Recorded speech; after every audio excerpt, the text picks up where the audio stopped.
শীতকাল তো চলে আসলো, ভালো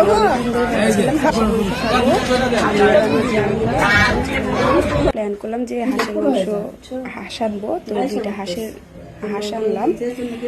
হ্যালো এভরিওয়ান, আসসালামু আলাইকুম। এই যে দেখেন, আমরা হাঁসের মাংস জন্য হাঁসের পার্টি করছি। এখানে মশলা একটা স্পেশাল ভাবে একটা স্পেশাল মশলা তৈরি করবে। এখানে ঘি, তারপরে হচ্ছে মরিচ, কাঁচা মরিচ, তারপরে একটা গরম মশলা, এগুলো সব মিক্স করে একটা পেস্ট তৈরি করলো। এরপরে যে ভাবে একে একে সব মশলা দিয়ে দিল। আদা বাটাটা একটু বেশি দিতে হয়, এখানে তো 2টা হাঁস, দিতে হবে এই 3 চামচ ধনিয়ার গুঁড়ো, একটু কম হবে, দ্যাটস ওয়াই আবার 1.5 চামচ শুকনো মরিচের গুঁড়া দিলাম। 2 হাঁসে 2 তেল দিলাম,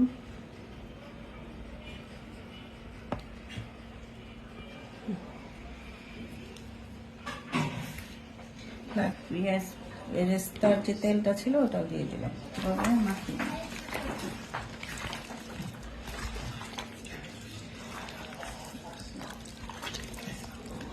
দেওয়া হচ্ছে আমার সেই স্পেশাল বানানো মশলাটা, যেটা হাঁসটাকে আরো অন্য সুস্বাদু করে তুলবে। স্মেলটা জাস্ট ওয়াও, সত্যি আলহামদুলিল্লাহ, পেট এখন চুচুচি করছে। ওটা মেরিনেট অবস্থা থাকে, অনেকে 1-2 ঘন্টা রাখলে হয়, আমরা 3 ঘন্টায় রাখলাম। তারপরে আমরা চলে গেলাম ছাদে গিয়ে আমার চুলাটা যেহেতু একটু ছোট ছিল, এতগুলো মাংস হবে না চুলায়, তার জন্য ইটা দিয়ে লাখা চুলা ধরালাম। এই যে তারপরে একটু টেস্ট করার জন্য দিলাম। এখানে রুটি ভেজেছিলাম, চালের আটার রুটি। তো ভাবি কিছু মাংস একটা বাটিতে বেড়ে নিলেন। এখানে ভাইয়া এবং আমার হাজবেন্ড হয়েছে, খাচ্ছিলেন সন্ধ্যার নাস্তা। আমরা 2জন বাজার থেকে রান্না করেছিলাম, পোলার চাল দিয়ে খিচুড়ি রান্না করেছিলাম। এই যে আমরা রাতে পোলার চাল দিয়ে খিচুড়ি এবং হাঁসের মাংস খেয়েছি। সবাই ছাদের উপরে খেয়েছি।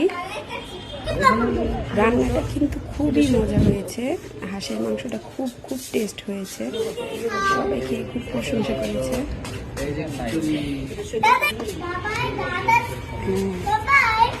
এই যে সবাই ভিডিওটা কেমন লাগবে